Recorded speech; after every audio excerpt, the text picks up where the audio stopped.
البيت ده كان معروف عنه إنه مسكون، لكن العائلة ما كانتش تعرف القصة المرعبة اللي هتحصل ليهم هناك. كنا عائلة سعيدة، لكن من أول ما انتقلنا للبيت ده حاجات غريبة بدأت تحصل. في الأول كانت حاجات بسيطة زي أبواب بتتفتح وتقفل لوحدها وأصوات خطوات في الممرات. بعد شوية الأمور بدأت تتطور. مرة وأنا في أوضتي سمعت صوت حد بيناديني باسمي. خرجت أشوف مين، لكن ما كانش في حد. المرة التانية صوت كان أعلى. جريت على أوضة ماما وبابا، لكن ما فيش حد كان سامع الصوت غيري. بدأت أتخيل إني ممكن أكون بتجنن. الأمور بقت أسوأ لما مرة شفنا ظل شخص واقف في نهاية الممر. لما قربنا اختفى في الهواء. كلنا بقينا مرعوبين. استدعينا حد عشان يبارك البيت، لكن أول ما بدأت الطقوس سمعنا صوت عالي بيقول اخرجوا من هنا. كلنا تجمدنا من الخوف. بعدها الكلاب بتاعتنا بدأت تنبح على زوايا معينة في البيت، كأنها شايفة حاجة احنا مش شايفينها. الطاسات والصواني كانت بتتحرك لوحدها. وفي مرة شفنا سيدة عجوزة بتبص علينا من شباك أوضة النوم. بعد البحث اكتشفنا إن البيت كان ملك لست عجوزة ماتت فيه وكانت عايشة لوحدها.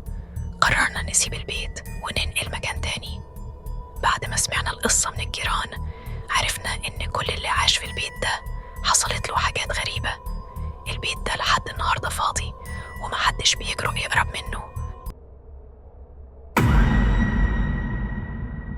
في سنة 1892 كيت مورغان، بنت عندها 24 سنة، نزلت في فندق ديل كورونادو في كاليفورنيا.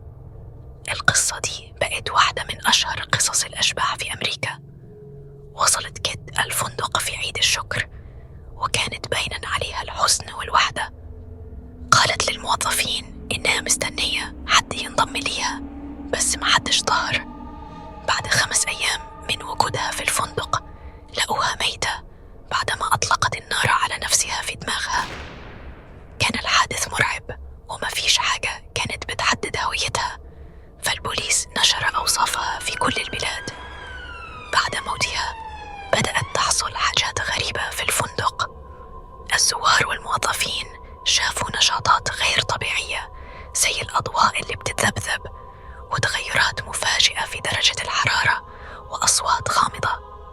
الأوضة رقم 3327 اللي كانت كيت نزلت فيها بقت نقطة تركيز للباحثين عن الظواهر الغامضة، وكذا نزيل بلغوا عن حاجات غريبة بتحصل في الغرفة.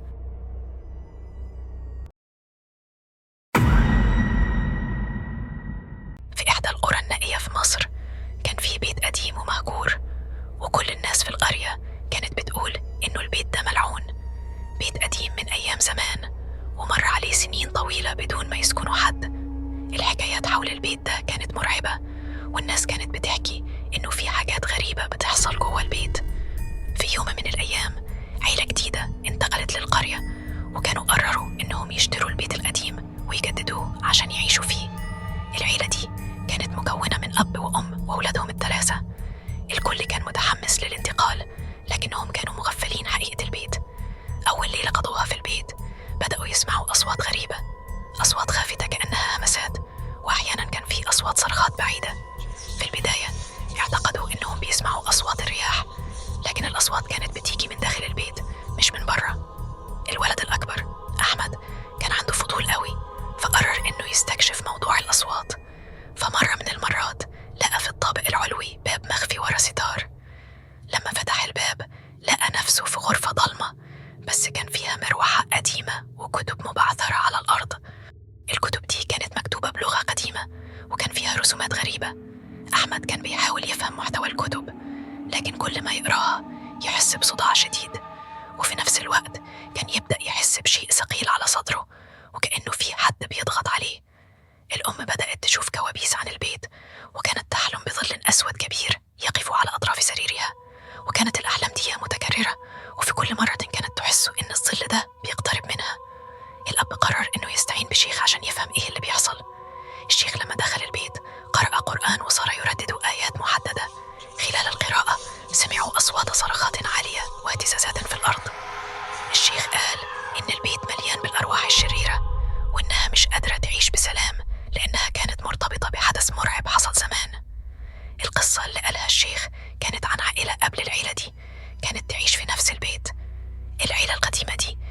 شخص شرير قام بعمل طقوس سحرية محظورة، وبسببها تم تسخير الأرواح الشريرة في البيت.